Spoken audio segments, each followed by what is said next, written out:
मौजूद सामीन ग्रामी कदर सीरत आयशा के हवाले से चंद गुजारिशात को गुज़िश्ता चंद खुतबात से रख रहे हैं। और हकीकत ये है कि सीरत आयशा इनफरादी तौर पर एक ऐसा मौजू है कि जिसके ऊपर कई जुम्मे और कई खुतबात दिए जा सकते हैं।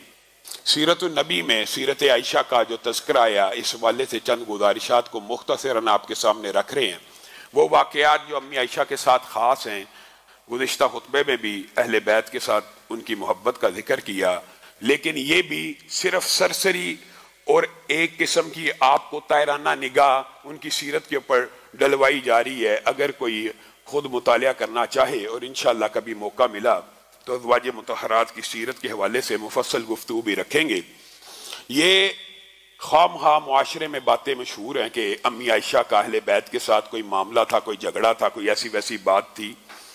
हजरत फातिमा ने, आपने वो मशहूर हदीस तस्बीह फातिमा की सुनी हुई है, उस दिन भी अगर इंतहाब किया था तो अम्मी आयशा का किया था और आके अपनी सारी गुजारिशात को अम्मी आयशा के सामने रखा था कि आप रसूलुल्लाह सल्लल्लाहु अलैहि वसल्लम को कह दीजिए कि इस तरह अली के हाथ के ऊपर तो छाले पड़ चुके हैं, चक्की पीस पीस के मेरे सीने में भी दर्द होती है और हजरत अली भी बीमार हो चुके हैं पानी ला ला के। तो अम्मी आयशा ने ही रसूलुल्लाह सल्लल्लाहु अलैहि वसल्लम के सामने ये सारी बात रखी थी। फिर रसूलुल्लाह सल्लल्लाहु अलैहि वसल्लम, आपने मशहूर वाक़या सुना हुआ, गए और उन्होंने हजरत फातिमा को कहा था, एक गुलाम से बेहतर अगर तू चाहती है तो हर नमाज के बाद 33-33 मरतबा ये पढ़ लिया कर, ये तेरी थकावट भी दूर कर देगी। सा ये तस्बीह फातिमा थकावट को दूर भी कर देगी और ये तेरे लिए गुलाम रखने से भी बेहतर है। इसी तरह हजरत फातिमा को रसूलुल्लाह सल्लल्लाहु अलैहि वसल्लम ने यह कह दिया था, मैं आयशा से मोहब्बत करता हूँ और मेरी बेटी मैं चाहता हूँ जिससे मैं मोहब्बत करता हूँ, तू भी उससे मोहब्बत किया कर। और फिर तरबियत के तौर पे जब हजरत फातिमा रोटी लेके आई तो रसूलुल्लाह सल्लल्लाहु अलैहि वसल्लम ने तरबियत के तौर पर, और ये मोहब्बत का भी बाब है, रोटी का टुकड़ा तोड़, ये आयशा के लिए है, रोटी का टुकड़ा तोड़, ये मेरी फलां बीवी के लिए है, यानी एक तरबियत का अंदाज।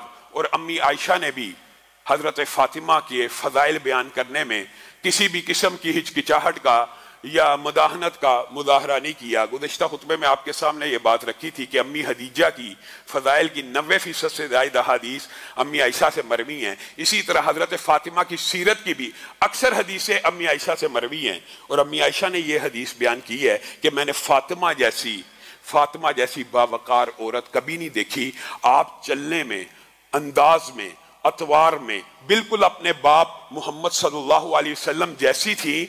वो आती तो रसूलुल्लाह सल्लल्लाहु अलैहि वसल्लम के तरह वकार और तमकनत से चलती हुई आती और रसूलुल्लाह के माथे पे बोसा देती और रसूलुल्लाह के दाएं आके बैठ जाती। और रसूलुल्लाह कभी उनके घर जाते तो आप भी वकार और तमकनत के साथ जाते, उनके माथे को बोसा देते। गोया अतवार, आदात, सारी चीजें मिलती हैं। और ये बात भी याद रखिए, अम्मी आयशा ने ही उम्मत को ये बात भी बतलाई है कि 4 ख़वातीन जो जन्नत की सरदार हैं उनमें से एक फातिमा है। तो ये खामखा मुआशरे में बातें मशहूर है। हाँ, गुज़िश्ता चंद खुतबात में जब अम्मी आयशा की फ़िक़ा के हवाले से चंद वाक़यात को आपके सामने रखा तो बाद साथियों ने यह बात कही तो गोया अम्मी आयशा की फ़िक़ाहत बाकी सहाबा से ज़्यादा थी। मेरे भाइयों, एक बात, एक मनहज, एक मौक़िफ़ समझ लीजिए। फ़काहत का है, फ़काहत होती है, अम्मी आयशा के अंदर भी फ़काहत है, अब्दुल्लाह इब्ने उमर के अंदर भी, अब्दुल्लाह इब्ने अब्बास, अबू हुरैरा, फ़काहत है। लेकिन जो बात आपके सामने रखना मकसूद था, मतलूब था, वो ये नहीं थी कि अम्मी आयशा फलां साहबी से बड़ी फ़कीह हैं या फलां साहबी से बड़ी इमाम है या फलां साहबी से बड़ी मुज्तहिद। आपके सामने बात रखने का मतलब ये था कि जहां पे हदीसे रसूल आ जाए वहां पे किसी की फ़काहत नहीं चलती। जिसका मौक़िफ़ हदीस रसूल के मुताबिक होगा, जिसका मौक़िफ़ हदीस रसूल के मुताबिक होगा वही मौक़िफ़। इसका मतलब ये नहीं कि अम्मी आयशा से जिंदगी में इज्तिहादात में कभी खता नहीं हुई। उन मामलात में जिन सहाबा का मौक़िफ़ हदीस के करीब है आपने उसको इख्तियार करना है। गोया ये हमारा मसलक भी है, हमारा मनहज भी है, हमारा अकीदा भी है कि कायनात के अंदर किसी का फतवा हर्फ आहर नहीं है।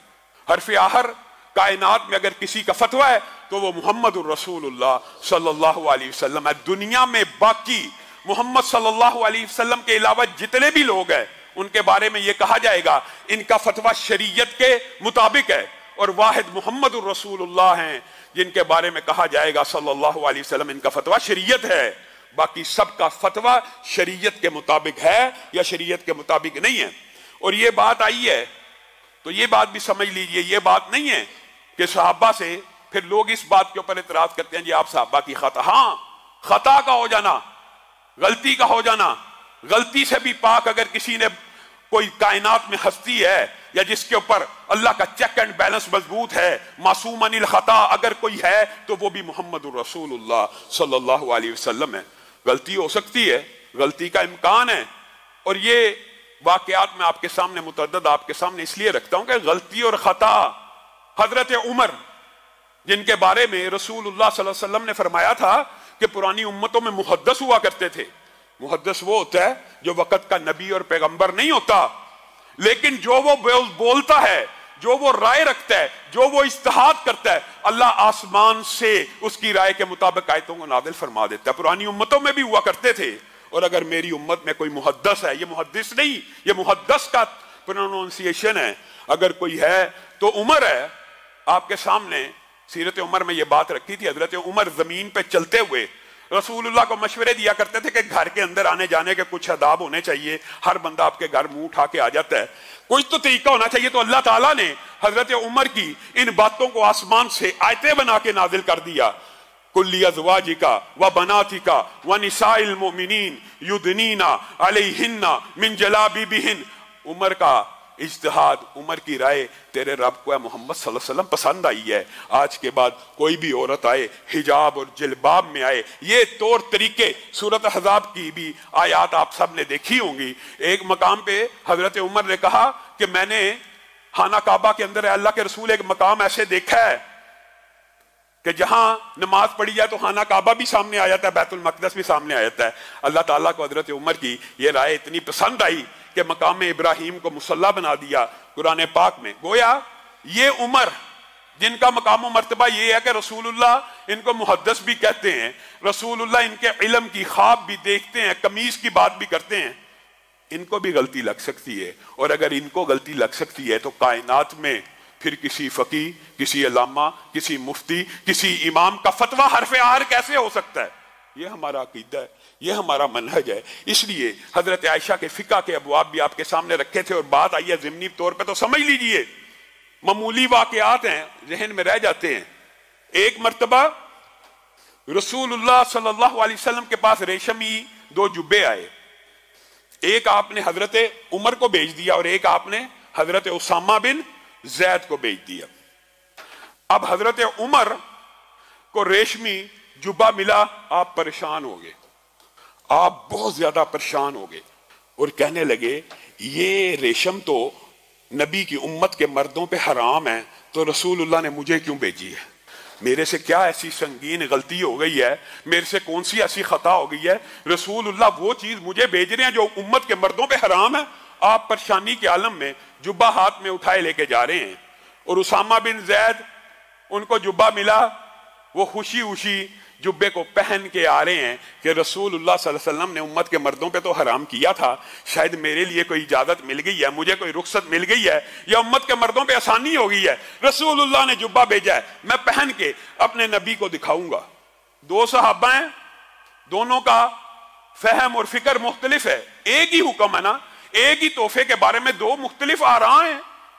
हजरत उमर परेशान है, हजरत उसामा बिन जैद खुश हैं। हजरत उसामा जुब्बा पहन के जब रसूलुल्लाह के पास पहुंचे, इतनी देर में हजरत उमर भी पहुंच चुके थे, तो रसूलुल्लाह सल्लल्लाहु अलैहि वसल्लम ने उसामा बिन जैद को कहा, ये तूने क्या किया? क्या तुझे पता नहीं है उम्मत के मर्दों के ऊपर हराम है? अल्लाह के रसूल, हाँ मुझे पता तो था, लेकिन आपने भेज दिया, मैंने समझा कोई गुंजाइश निकल आई होगी। मफहूम ये है, और मेरा मतलब ये नहीं था। मेरा मतलब ये था कि इस रेशमी जुब्बे के तू टुकड़े करता, घर की औरतों के दुपट्टे बनते, घर की औरतों की चादरें बनती।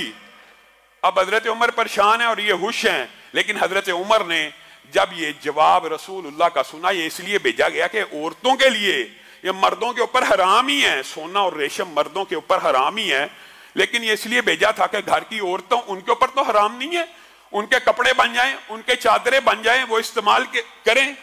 तो हजरत उमर भी यहां पर परेशान हो रहे हैं, हालांकि परेशानी की बात कोई नहीं थी। और इससे भी आगे की बात, कई मर्तबा और ये बातें कई मरतबा हम करते हैं तो मुआज़ अल्लाह बाज़ साथी बाज़ लोग ये भी कहना शुरू कर देते हैं, ये जी देखें जी सहाबा के बारे में, और सहाबा का दिफा हम करते हैं, सहाबा के फहम को हम मानते हैं, लेकिन किसी सहाबी का अगर किसी सहाबी से इख्तलाफ हो जाए तो फिर हल क्या है? फिर हल यही है कि जिसकी बात रसूलुल्लाह की हदीस से मैच करती होगी उसकी बात को लिया जाएगा, और यही सहाबा का मनहज है। सहाबा ने भी कभी जिद नहीं थी की, अगर रसूलुल्लाह की हदीस पता चल गई, अम्मी आयशा के मुतअद्दिद वाक़यात रखे, क्या सहाबा ने रुजू नहीं किया अपने अपने मौक़िफ़ से? उसी वक्त रुजू कर लिया कि अम्मी आयशा ने हमारी इस्लाह कर दी, अम्मी आयशा ने हमें बतला दिया।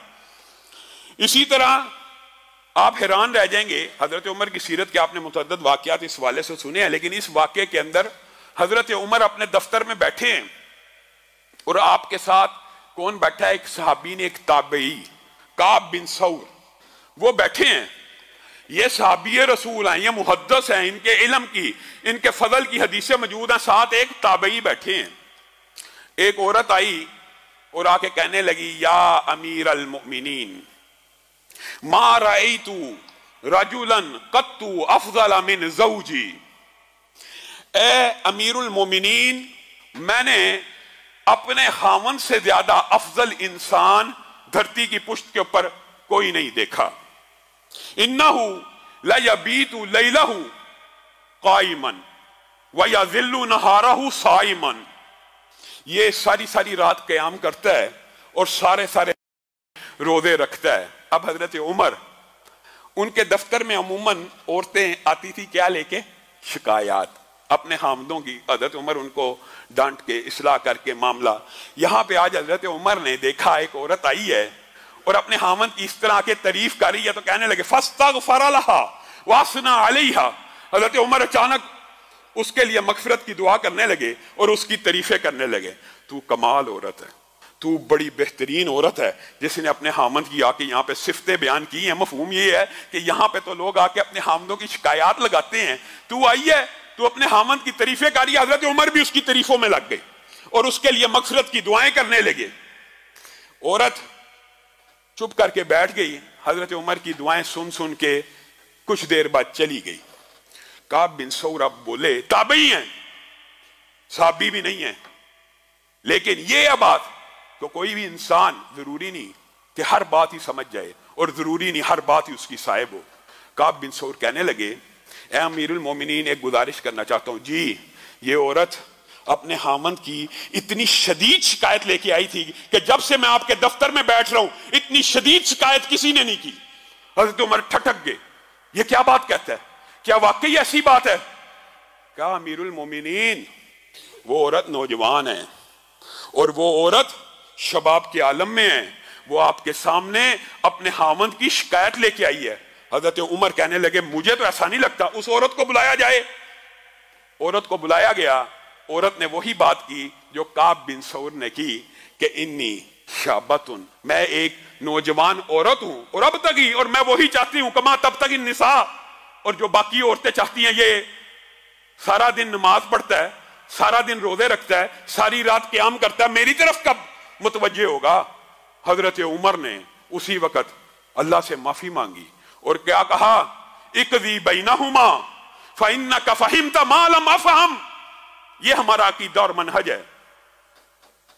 हजरत उमर ने काब को कहा, अब इन दोनों का फैसला भी तू ही करेगा। ए अमीरुल मोमिनीन, आपके होते हुए मैं फैसला करूं, मेरी ये जुर्रत? हाँ, तू फैसला करेगा, क्योंकि उमर यहां वो बात नहीं समझ सका जो अल्लाह ने तेरे दिमाग में डाल दी। अगर उमर भी खता खा सकते हैं, अगर उमर को भी गलती लग सकती है, तो कायनात में फिर कोई शख्सियत, कोई इमाम, कोई फकीह, कोई मुज्तहिद ऐसा नहीं है कि जिसकी बात को आंखें बंद करके बस मान लिया जाए और हमेशा के लिए मान लिया जाए, हदीस भी आ जाए तो उसी की मान ली जाए। यह मनहज दुरुस्त नहीं है। हजरत आयशा की सीरत का एक बाब यह भी है जो आपने इख्तियार वाली आयत जो जुम्मे के इब्तिदा में भी पढ़ी, उसका जो शान नज़ूल है वो क्या है? यहां पे भी ये जो सारी बातें की हैं, इसका मकसद भी यही है। अज़वाज मुतहरात हमारी माएँ हैं और मोमिन उनको अपनी माँ समझता, कुरान का ये फतवा है, जो उनको अपनी माँ नहीं समझता वो मोमिन भी नहीं हो सकता। लेकिन क्या ये भी सब गलतियों से पाक है? नहीं। एक मर्तबा सारी अज़वाज मुतहरात ने देखा मालो दौलत मालो असबाब आ रहे हैं, गरीबों में बांटे जाते हैं। रसूलुल्लाह एक एक वादी बकरियां एक एक गरीब को दे देते हैं, एक एक गरीब को एक एक वादी जा रही है, किसी को पूरे पूरे वादी के जानवर जा रहे हैं, किसी को जो वो मांग रहा है रसूलुल्लाह देते जा रहे हैं। अज़वाज मुतहरात भी इंसान है, ये इंसानी फितरत के मुताबिक है। ये जो लोगों ने कहानियां गढ़ी हुई है ना इस वाक़े के हवाले से, ये इश्काल भी आज जहन से क्लियर करके जाइए। ये अज़वाज मुतहरात ने रसूलुल्लाह से पैसे मांग लिए थे, ये कर दिया था। हाँ, इंसानी फितरत के तहत अज़वाज मुतहरात ने रसूलुल्लाह को कहा, अल्लाह के रसूल, मदीना के घर घर में चूल्हा जलना शुरू हो गया है, मदीना के हर घर में खाना पकना शुरू हो गया है, क्या मोहम्मद सल्लल्लाहु अलैहि वसल्लम के घरानों में अभी भी फाका ही रहेगा? मदीना में, मदीने से बाहर से लोग आते हैं, आप उनकी हिदमत करते हैं, उनको देते हैं। अल्लाह के रसूल, हम भी आपकी बीवी हैं, हम भी मुसलमान भी तो हैं, आपकी बीवियां भी हैं, मुसलमान भी हैं, अगर नान नफका हमारा भी कुछ बढ़ा दिया जाए तो इसमें क्या अचंभे की बात है? ये 100% इंसानी फितरत और इंसानी फितरत के तकाजे के मुताबिक था। ये आपको एक गिरोह हमारे यहाँ पे मिलता है जो इस वाक़े के ऊपर अफसाने गढ़ता है, जी रसूलुल्लाह सल्लल्लाहु अलैहि वसल्लम की मुआदल्ला बीवियां दुनिया की दौलत चाहती थी, ये था वो था। हाँ, लेकिन अल्लाह को भी और मोहम्मद रसूलुल्लाह सल्लल्लाहु अलैहि वसल्लम को भी अपने फैमिली की, खानदान की एक ट्रेनिंग मकसूद थी। तो रसूलुल्लाह को ये बात दिल पे चुभ गई और रसूलुल्लाह सल्लल्लाहु अलैहि वसल्लम इस बात के ऊपर रंजीदा हो गए कि इनको तो खुश होना चाहिए कि मेरे पास जो भी माल आता है मैं लोगों को दे देता हूं, इनको खुश होना चाहिए, मैं अपने लिए कुछ भी नहीं रखता, तो इनको मेरे से यह मुतालबा नहीं था करना चाहिए। यह रसूलुल्लाह सल्लल्लाहु अलैहि वसल्लम का इज्तिहाद था और रसूलुल्लाह सल्लल्लाहु अलैहि वसल्लम ने उनके मुतालबे के ऊपर, ठीक है, नाराजगी का एक अंदाज इख्तियार किया, लेकिन जब यह नाराजगी का अंदाज इख्तियार किया, बालाहाने में मुंतकिल हुए, तो मदीना में यह बात फैल गई मुआज़ अल्लाह कि रसूलुल्लाह ने अपनी सारी अज़वाज को इस मुतालबे की बुनियाद के ऊपर तलाक दे दी है। हजरत उमर को पता चला और वो रोते हुए और परेशानी के आलम में आए और मस्जिद नबी में आए, इजाजत मांगी, इजाजत ना मिली। हजरत अबू बकर आए, उन्होंने भी इजाजत मांगी, उनको रसूलुल्लाह सल्लल्लाहु अलैहि वसल्लम ने कुछ देर बैठने के लिए कहा और फिर दोनों को इजाजत दे दी कि आ जाइए, ये दोनों रसूलुल्लाह के ससुर भी हैं। यानी एक तो इनके अंदर अपनी बेटियों के हवाले से भी सवाल करना मकसूद था कि क्या हमारी बेटियों को तलाक हो गई है, और एक ये था कि पूरे मदीने में एक मातम की फिजा बपा होगी कि रसूलुल्लाह ने अपनी बीवियों को तलाक दे दी है। तो ये पूछना चाहते थे हकीकत क्या है। तो हजरत उमर बड़े मिजाज आशना बंदे थे। हजरत उमर ने रसूलुल्लाह सल्लल्लाहु अलैहि वसल्लम को कुछ रंजीदा देखा और देखा अज़वाज मुतहरात आपके इर्द गिर्द बैठी हैं, और इसी ज़िमन में बात आई है तो ये वाक़या भी आपके सामने रख देता हूं कि आते वक्त बालाहाने में हजरत उम्मे सलमा को हजरत उमर ने एक ताना दिया और कहने लगा, रसूलुल्लाह से खर्चा मांगती हो, रसूलुल्लाह को तंग करती हो। उम्मे सलमा कहने लगी, बस कर दे उमर, बस कर दे, अपने घर तक रहा कर, तू रसूलुल्लाह की बीवियों के मामलात में भी मुदाखलत करना शुरू हो गया। ये वो मशहूर वाक़या है जो उम्मे सलमा का और हजरत उमर की जो नोक झोंक हुई थी कि उमर को रोकिए, अब आपकी बीवियों के साथ भी, आपकी बीवियों को भी टोकना शुरू हो गया है। तो ये वाक़या ज़िमनी तौर पे इसी दिन का है। तो जब हजरत उमर और हजरत अबू बकर अंदर दाखिल हुए, आपने देखा रसूलुल्लाह सल्लल्लाहु अलैहि वसल्लम रंजीदा बैठे में, रंजीदा, और आपके इर्द गिर्द अज़वाज मुतहरात हैं। तो हजरत उमर का दिल जो है ना बड़ा मायूस हुआ और बड़ा परेशान हो गया कि मेरे रसूल, उनके चेहरे पे नाराजगी के और परेशानी के असरात है। तो उन्होंने कहा, मैं कोई ऐसी, खुद बयान करते हैं, मैंने सोचा मैं कोई ऐसी बात जरूर करूंगा कि रसूलुल्लाह के चेहरे पे मुस्कुराहट आ जाए। कहा, मैंने फिर अपनी बीवी का रसूलुल्लाह के सामने वाकया रखा है, अल्लाह के रसूल, एक दिन मेरी फला बीवी ने मुझसे इसी तरह जबरदस्ती खर्चे का मुतालबा किया था, फिर मैंने जो उसका हाल किया था पूरा मदीना जानता है। तो रसूलुल्लाह सल्लल्लाहु अलैहि वसल्लम एकदम मुस्कुराना शुरू हो गए। जब मुस्कुराहट आ गई तो अल्लाह के रसूल से पूछा, अल्लाह के रसूल, क्या आपने अपनी अज़वाज को तलाक दे दी है? तो रसूलुल्लाह ने कहा, नहीं, ऐसी बात नहीं है, अली बत्ता इन्होंने मुझसे नान नफके का मुतालबा किया है और इस बारे में मैं गौर फिक्र कर रहा हूं। और अब ये बात देखिए, रसूलुल्लाह सल्लल्लाहु अलैहि वसल्लम ने अलहदगी को इख्तियार किया और अपनी अज़वाज को उस वक्त फिर कहा, मैं तुमसे 30 दिन के लिए, 1 माह के लिए अलहदा रहूंगा और इस बारे में मैं इंतजार करूंगा कि अल्लाह रब्बुल इज्जत का फैसला क्या है। अल्लाह ताला तुम्हें नान नफका देना चाहता है कि नहीं देना चाहता, अल्लाह ताला ने मेरे और मेरी फैमिली के बारे में क्या मामलात किए। और ये भी बात याद रखिए, रसूलुल्लाह सल्लल्लाहु अलैहि वसल्लम को दुनिया के सारे खजानों की चाबियां पेश की गई और जन्नत की उखरवी नेमतें भी पेश की गई। और यह हदीस भी सही है, रसूलुल्लाह ने कहा मैंने जन्नत की उखरवी नेमतों को तरजीह दी और दुनिया के खजानों को और दुनिया की चाबियों को छोड़ दिया। गोया रसूलुल्लाह सल्लल्लाहु अलैहि वसल्लम ने ये जो गुर्बत और फकर इख्तियार किया हुआ था, ये जो जिंदगी इख्तियार की हुई थी, ये इख्तियारी थी, ये उनके ऊपर जबर नहीं था। अगर वो चाहते तो नबी सुलेमान जैसी जिंदगी भी गुजार सकते थे, जिस तरह की मर्जी शान शौकत की जिंदगी भी गुजार लेते। यहाँ पे रसूलुल्लाह सल्लल्लाहु अलैहि वसल्लम ने अज़वाज से अलहदगी का फैसला किया। फिर जब 29 दिन पूरे हो गए तो आप आए, तो अम्मी आयशा के पास आए सबसे पहले। तो अम्मी आयशा ने कहा 29वें दिन के बाद आ गए हैं, महीना तो 30 दिन का होता है। तो रसूलुल्लाह सल्लल्लाहु अलैहि वसल्लम मुस्कुराना शुरू हो गए, कहा आयशा कभी 29 का होता है और कभी 30 का होता है। अल्लाह रब्बुल इज्जत ने यह वही नाज़िल की है, या अय्युहन नबी कुल्ली अज़वाजिका इन कुंतुन्ना तुरिदनल हयातद दुनिया व ज़ीनतहा फतआलैना उमत्तिअकुन्ना व उसर्रिहकुन्ना सराहन जमीला। ए आयशा, जिस मामले में मैं नाराज था उसके बारे में वही उतर आई है। और यह आयत आप कुरान पाक में पढ़ते हैं कि नबी अपनी बीवियों को कह दीजिए अगर आप दुनिया की मता और दौलत चाहते हैं तो आपको इतनी दौलत दी जाएगी कि आपकी सारी जिंदगी, आपकी नस्लें अच्छी तरह गुजारा कर लेंगी। और अगर आपको आखिरत की फिक्र है और आखिरत की जिंदगी चाहती हैं तो वहां तो आपके लिए एक अजरे अजीम तैयार कर दिया हुआ है कि आप रसूलुल्लाह की बीवी हैं। तो अम्मी आयशा को कहा ये आयत अल्लाह ताला ने नाज़िल की है मेरी अज़वाज के बारे में, और मैं सबसे पहले आयशा तुझसे पूछने आया हूं। ये आयत इख्तियार इसको कहते हैं कि अज़वाज मुतहरात को ये इख्तियार दिया गया था कि वो दुनिया की दौलत भी अपने लिए इकट्ठी कर सकती हैं या नहीं कर सकती। तो अम्मी आयशा से रसूलुल्लाह ने ये कहा कि अपने बाप से मशवरा कर लो, अगर तो दुनिया की दौलत चाहोगी आज के बाद वो भी तकसीम मैं तुम्हें दे दिया करूंगा, जो तुम्हारा हिस्सा बनता होगा। तो अम्मी आयशा ने कहा मैं अपने बाप से पूछूंगी, मैं अपने बाप से पूछूंगी इस बारे में। मैं आपको इख्तियार करती हूं, मैं आखिरत को इख्तियार करती हूं, लेकिन अल्लाह की कसम देके कहती हूं किसी और बीवी को यह ना कहना कि अम्मी आयशा ने यह इख्तियार किया, चाहे मेरी तकलीद में और मेरी पैरवी करते हुए सारे आपको चुन लें। लेकिन अम्मी आयशा को भी ये इल्म था। वैसे उन्होंने एक सुकनापे के जज्बे के तहत ये बात कह दी कि शायद कोई बीवी दुनिया की जिंदगी को भी चुन लेगी, लेकिन अल्हम्दुलिल्लाह एक बीवी ने भी इस आयत को जो इख्तियार बीवियों को दिया गया था, किसी एक ने भी दुनिया की दौलत को नहीं चुना, बल्कि क्या कहा, अल्लाह के रसूल हम आपको चुनती हैं और आखिरत की जिंदगी को चुनती हैं। ये वो आयत है, इख्तियार का हक दिया था रसूलुल्लाह सल्लल्लाहु अलैहि वसल्लम ने अपनी अज़वाज को। तो अम्मी आयशा वो पहली थी कि जिन्होंने इस हक को इसके ऊपर से दस्तबरदार हुई थी। तो मेरे भाइयों, ये जो आपको मुआशरे में एक गिरोह हर वक्त हरदा सराई और तान करते हुए ये बातें करता नजर आता है, अम्मी आयशा ने और अफसा ने दुनिया की दौलत मांगी थी और ये था वो था।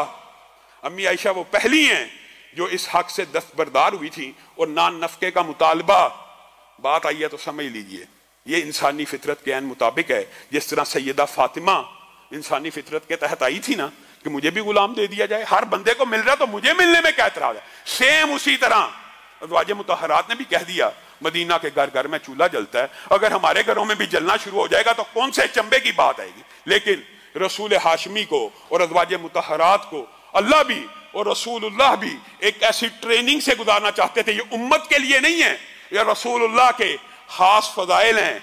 मेरे भाइयों, ये रसूलुल्लाह सल्लल्लाहु अलैहि वसल्लम के साथ कुछ मसले खास हैं। ये रसूलुल्लाह का घर था जहां पे 3-3 दिन फाके चलते थे, जहां पे पूरा महीना चूल्हा नहीं था जलता। ये मुसलमानों के ऊपर शुक्र है, अल्लाह ताला ने ये फर्ज नहीं किया, ये रसूलुल्लाह सल्लल्लाहु अलैहि वसल्लम ने अपने लिए इन बातों को इख्तियार किया था। अल्लाह रब्बुल इज़्ज़त जो कहा गया, जो सुना गया, उसको समझने की तौफीक इनायत फरमाए। सैयदा आयशा की सीरत में वाक़या इफ़क और वफ़ात के हवाले से और इसी तरह और भी ज़ुहद और कनात के हवाले से बड़े तफसीली अबवाब मौजूद हैं। कोशिश ये थी कि आज इन अबवाब को समेटा जाए, लेकिन हो सकता है आइंदा आने वाले जुम्मे में इसको समेट के बाद को दोबारा सीरत रसूल के उस गोशे की तरफ बढ़ाएंगे कि वो कौन सी ऐसी क़यामत आ गई थी, वो कौन सी ऐसी बात थी कि रसूलुल्लाह सल्लल्लाहु अलैहि वसल्लम जो 54 साल तक अपनी तलवार को बेनियाम नहीं किया, अचानक तलवार को बेनियाम करके जंगों वाले नबी के लक़ब के साथ हम किनार हो गए। इंशाअल्लाह सीरत के ये अबवाब आइंदा आने वाले खुतबात में पढ़ेंगे।